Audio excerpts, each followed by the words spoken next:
There are a lot of Harry Potter takes out there, some well agreed upon by Potterheads, but others that divide the fandom. As one of the biggest Potterheads out there, I myself have a lot of different opinions about the series. Welcome to Movie Flame, I'm Morgan Ross, and today I'm going to give you 20 of my own Harry Potter takes that get more and more controversial as we go. And as we go through it, I'm going to try to convince you about each one, so we'll see how I do. If you enjoy this video, please consider liking and sharing. It will greatly help to grow and sustain the channel. And if you like what you see, hit that subscribe button, and you can also follow me on all of my other social media pages, all of which are linked down below, and all of which house similar content that I make here on this channel. Now, let's get into it.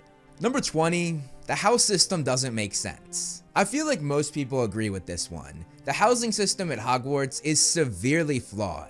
Based on what house you're put in, on your literal first day of school, you're pretty much told how you're supposed to act and who you're supposed to be. Like, imagine being put in Slytherin and then being told immediately after that that's where every bad person in history came from. Your path is basically laid out for you. And when teachers like McGonagall or Hagrid openly talk down about your house, it only cements that even more. Then if you're put in Ravenclaw, you're basically told that you're smarter than everyone else in the school. And this leads to them looking down upon other houses and giving them an elitist mindset. And for Gryffindor, you're just told that you're the clear favorite. You're almost like a Nepo baby, Dumbledore even rigging the house cup for them. Like, sure, they earn points, but giving them the exact amount of points they needed to win was clear favoritism. And then, if you're a Hufflepuff, you're told that you're not brave, you're not smart, and your family's lineage isn't anything special. Like, when the four founders made these houses, Ravenclaw wanted all of the smartest, Gryffindor wanted all of the bravest, Slytherin wanted all of those with the best family pedigree, and Helga Hufflepuff was like, oh, okay, so I'll just take whoever you guys don't want. That's literally how Hufflepuff was created. The housing system is so flawed because it tells kids who they are before they even have a chance to figure that out for themselves. Number 19, The Cursed Child sucks. The official sequel to the 7 books is possibly the worst piece of garbage ever written. It betrays everything we know about the main characters, especially Harry, making him a terrible father and a terrible person in general. Plus, it's completely based around time travel, but breaks every rule of time travel in Harry Potter. They go back in time, and when they change the past, they alter future events. However, this is not possible to do with time turners. Whatever you do in the past is the official past, which gets a little confusing, but just think about how time travel in The Prisoner of Azkaban worked. Both the past and future Harry and Hermione were always there. Nothing changed when they went back in the past because it couldn't. So the whole concept the play is based on is a retcon. And let's not forget the fact that Cedric Diggory, one of the most genuine and fair characters in the series, became a Death Eater because he lost in the Triwizard Tournament. That was his villain origin story. I can't, man. And I could go on and on. In fact, I have in several videos. But I think most fans can agree that The Cursed Child is the worst sequel we could have ever gotten. Another thing that I think most people can agree on is how important it is to find the right headphones to fit your lifestyle. For me, I needed something that was lightweight, could easily stay on my ear even when being active, and was great for walks or runs. When I found Raycon's new essential open earbuds, it checked all of those boxes for me. This video was sponsored by Raycon, and thanks to them and their essential open earbuds, I found the perfect headphones for me.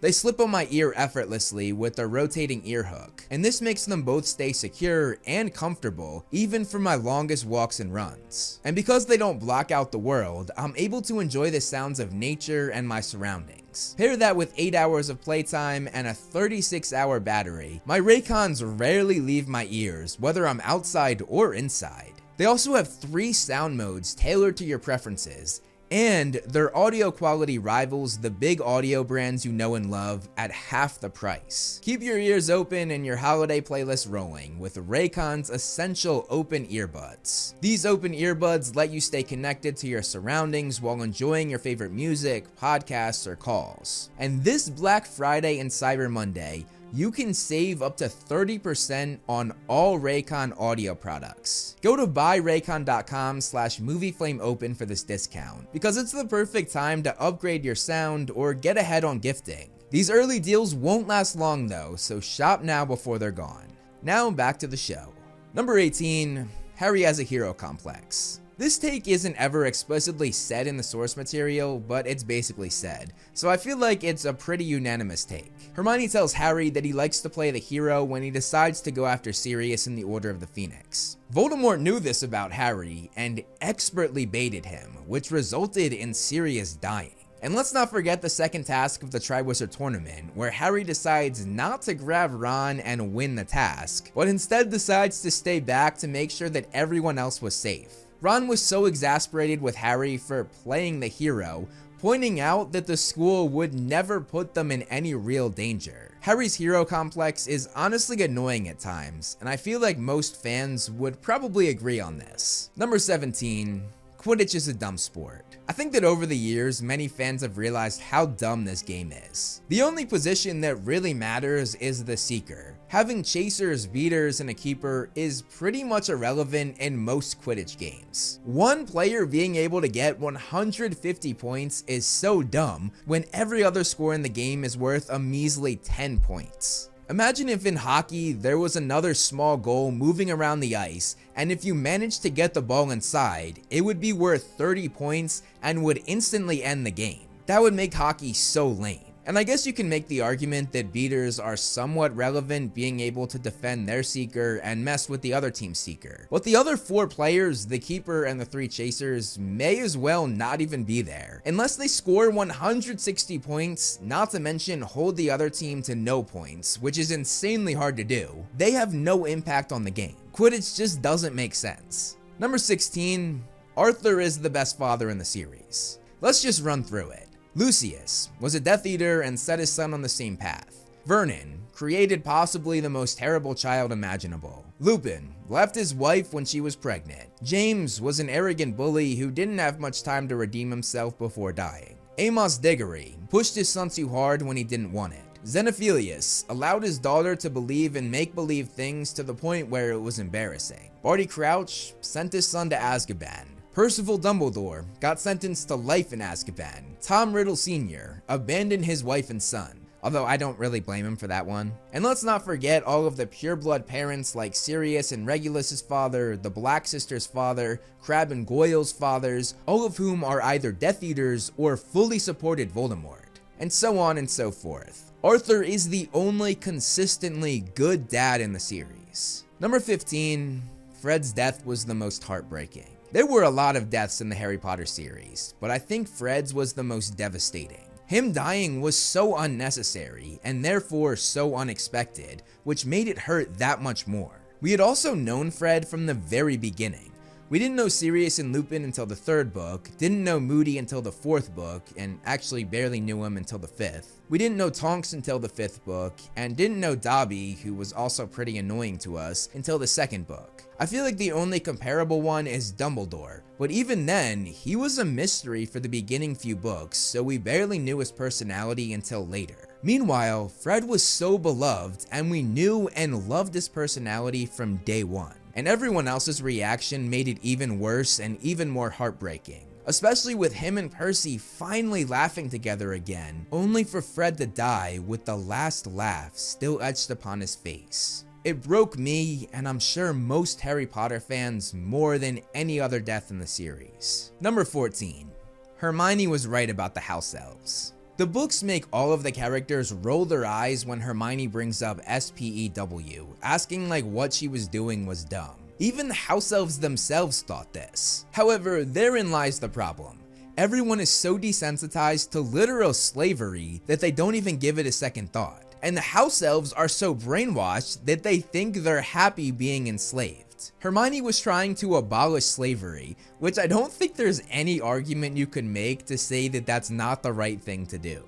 Number 13, Hagrid should not have been a teacher. Listen, I love Hagrid, but he was a terrible and very irresponsible professor. His love for dangerous creatures got him in trouble a lot because he didn't see the danger everybody else saw. And unfortunately, this transitioned to his classes. Buckbeak attacking Malfoy wasn't too much of his fault, but the blast-ended Scroots absolutely were. He not only illegally bred these creatures, which in itself is bad enough and breaks a ton of laws, but he then had his students raise them, having no idea how they would develop. and they developed in possibly the worst and most dangerous way possible. Even the trio, who were best friends with Hagrid, disliked his classes and were scared of the Scroots. That alone tells you that he's not good at his job. Then on the other hand, if he's not doing something with dangerous creatures, he has the class looking at flobberworms, perhaps the most boring creature on the planet. They're literally just normal worms. And it also speaks volumes that when Hagrid is gone and Professor Grubbly Plank steps in to fill in for him, the students love her classes. I hate to say it, but I think Umbridge was right about Hagrid being a bad teacher.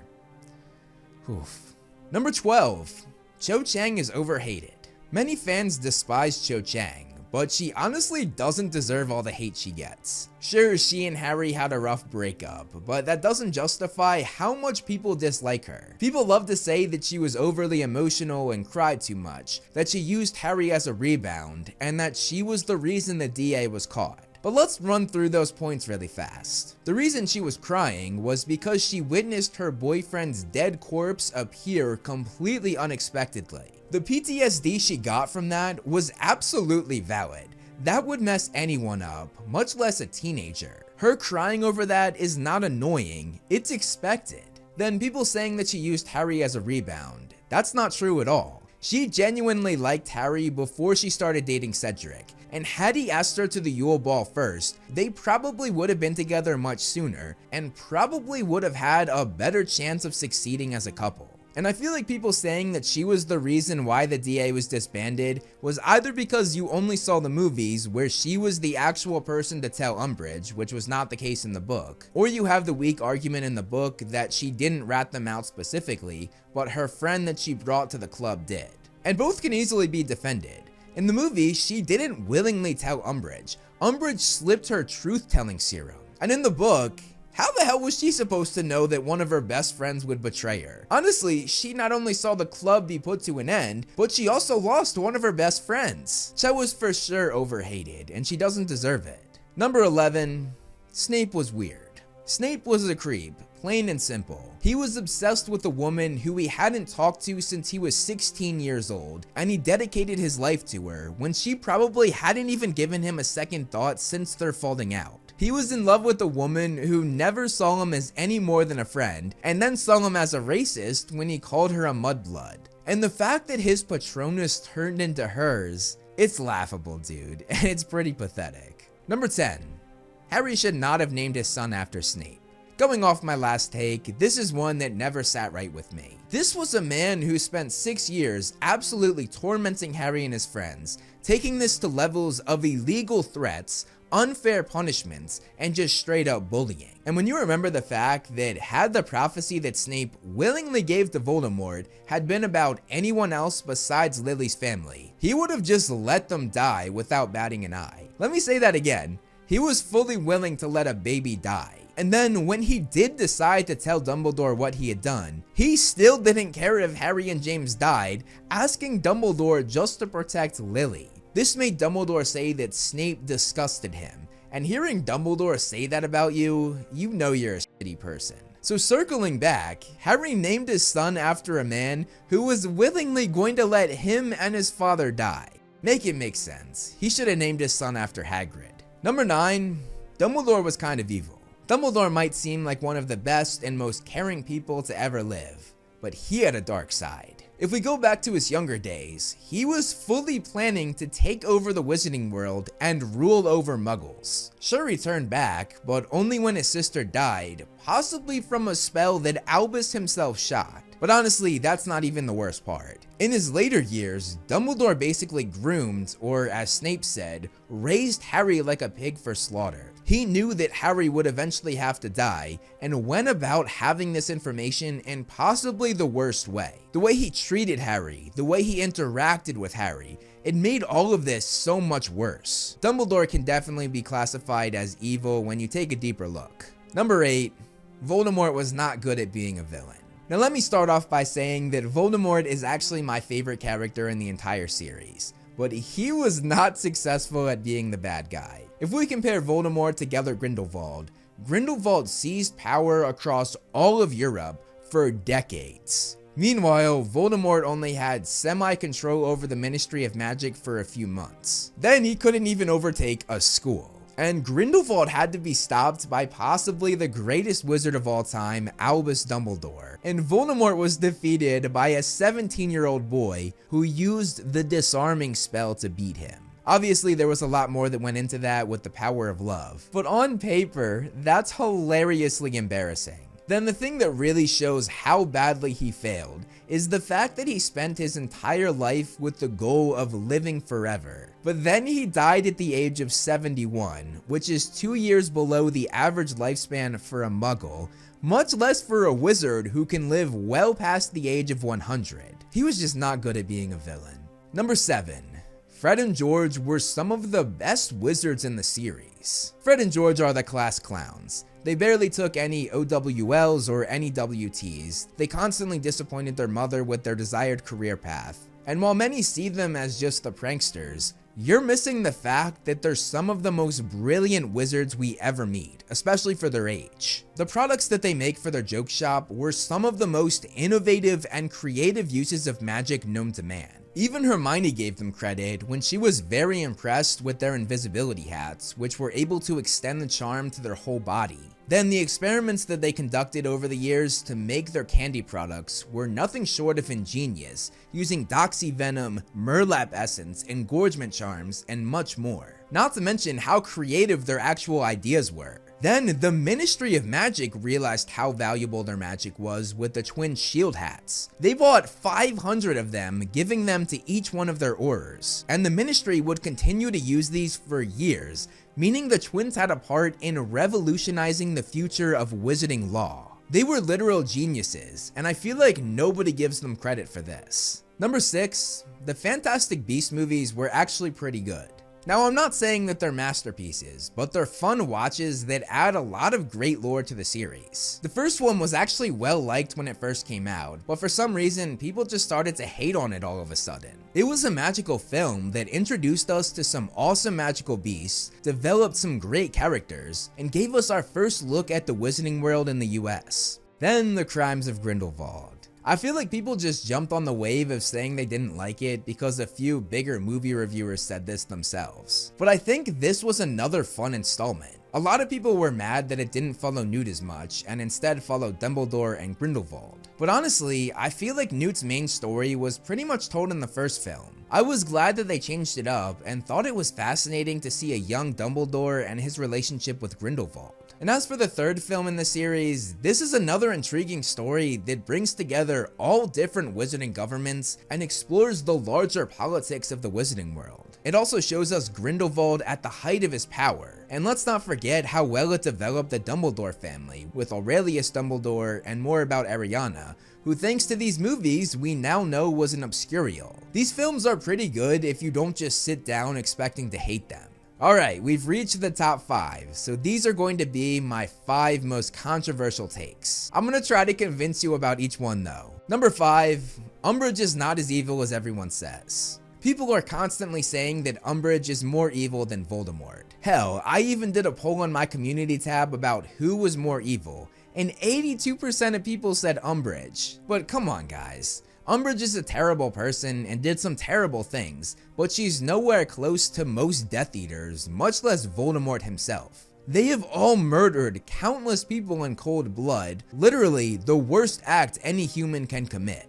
Meanwhile, the worst thing that Umbridge did was lock some Muggleborns up in Azkaban and almost use the torture curse on Harry, but ended up not even doing that. These actions are not great, but they're nowhere close to murdering someone. Like, murdering someone is probably all the way up here, and what Umbridge did is probably somewhere around here. There's a big gap. And you might say that sending Dementors to Little Whinging was bad because they might have given Harry and Dudley the Dementor's kiss. But if you actually read the book, it's clear that she did this knowing that Harry would be able to fight them off. She voiced several times that the goal in doing this was to get Harry to use magic. She had no intention of sending them to suck his soul out. I will say she might be the most hateable character in the series, but she's certainly not the most evil. Number 4.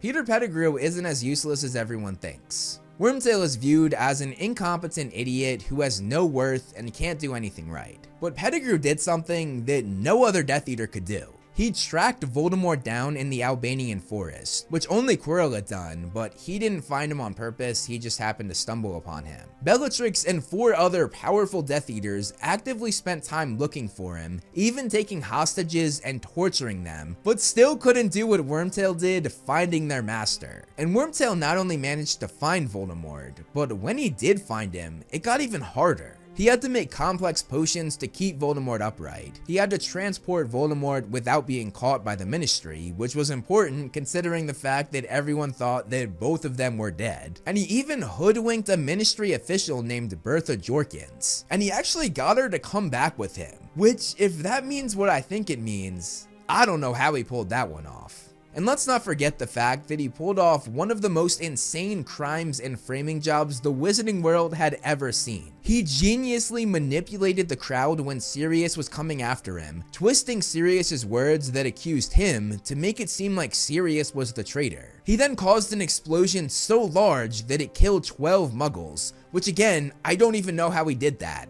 That in itself is some powerful magic. And then having the thought process in that quick moment to cut off your finger, turn into your animagus form, go on the run, and find yourself a wizard family that would adopt you as a pet, ensuring that you stayed informed about the Wizarding World. That seems impossible, but he pulled it off. Wormtail is way smarter than most people give him credit for.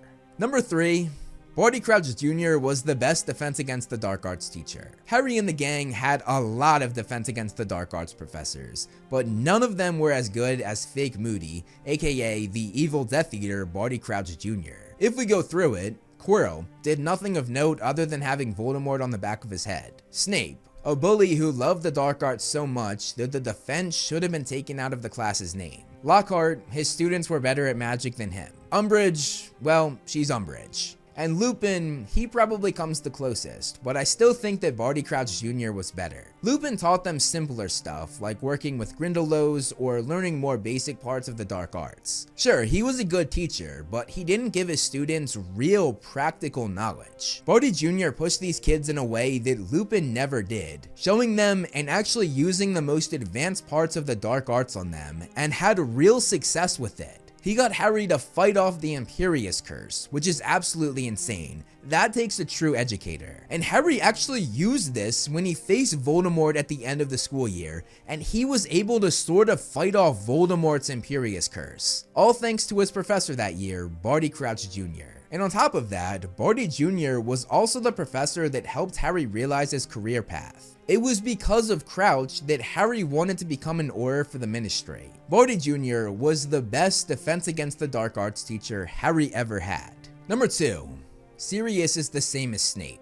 Sirius despises Snape and everything about him, but he's actually pretty similar to him. Both were obsessed with the past and their time at Hogwarts. They both held grudges against the other for what went down when they were kids, and neither could let it go. They were equally as petty as the other, and they displayed this with immaturity, literally almost having a duel in the kitchen of Grimmauld Place. Then neither of them could let go of someone from their school days. Snape could never let go of Lily after she died, while Sirius could never let go of James after he died. And taking this even further, both of them used Harry to feel reconnected to their fallen friends. Snape dedicated his life to protecting Harry, and Sirius used Harry as a replacement for James. They're both immature, both can't let go of the past, and both are pretty pathetic at times. And finally, number 1, my most controversial take. Remus Lupin kind of sucks. Remus Lupin is a lot of people's favorite character, but my take is that Remus Lupin kind of sucks as a person. For starters, he never stopped his friends from bullying and tormenting others, especially Snape, even though it was his literal job as a prefect to do so. Dumbledore saw this and said, nah, you lost your right, and made James head boy instead when he wasn't even a prefect, which is unheard of. He also broke Dumbledore's trust when Dumbledore jumped through hoops for him to be able to come to Hogwarts and have a normal childhood. He allowed his friends to join him in the Shrieking Shack, and even admitted that when they did this, he knew they could either attack or even kill someone if something went wrong, but he just pushed that thought down and ignored it. And he broke Dumbledore's trust again, and did so when Dumbledore had once again given him a chance when nobody else would have, giving him a job at Hogwarts. And Lupin repaid him by not telling Dumbledore that Sirius was an animagus that could turn into a dog, nor the fact that he knew about every hidden tunnel to get into the school that Dumbledore himself might not even know. And he withheld this information when he thought that Sirius really was a murderer who had essentially killed 3 of Lupin's friends, plus murdered 12 muggles in the process. Then fast forwarding a bit, he refused to be with Tonks even though they loved each other, and instead of facing this, he decided to go on the most dangerous missions he could to avoid Nymphadora, who had turned into a complete wreck because of this, heartbroken and fearing for his life. She looked sickly, was insanely depressed, and was an absolute mess thanks to Remus. And if I haven't convinced you yet, I've barely scratched the surface with Remus and Tonks' relationship. When Remus finally did get with Tonks and got her pregnant, he thought that he might have impregnated her with a werewolf baby. And instead of being there to help his son and wife, because he of course knew more about werewolves than anyone else, he decided to leave. And when Harry put Lupin in his place saying that he was a coward for this, Remus shot a spell at his 17-year-old ex-student, making Harry fly back and crash into a wall. He did eventually return to his family thanks to what Harry said, but looking at his resume, it does not bode well for him. Lupin can be a pretty shitty person at times. But those are my 20 takes. Let me know in the comments below what you think. And if you have any Harry Potter takes of your own that you want to share, comment that as well. I make a lot of other cool Harry Potter videos on this channel, like this one where I go over the entire history of Harry Potter fanfiction, specifically the Marauders fandom. Or this one where I theorized on how the timeline would have played out if Ginny went on the Horcrux hunt with the trio. That's all I have for you guys in this video though. Thanks so much for watching, and I'll see you in the next one.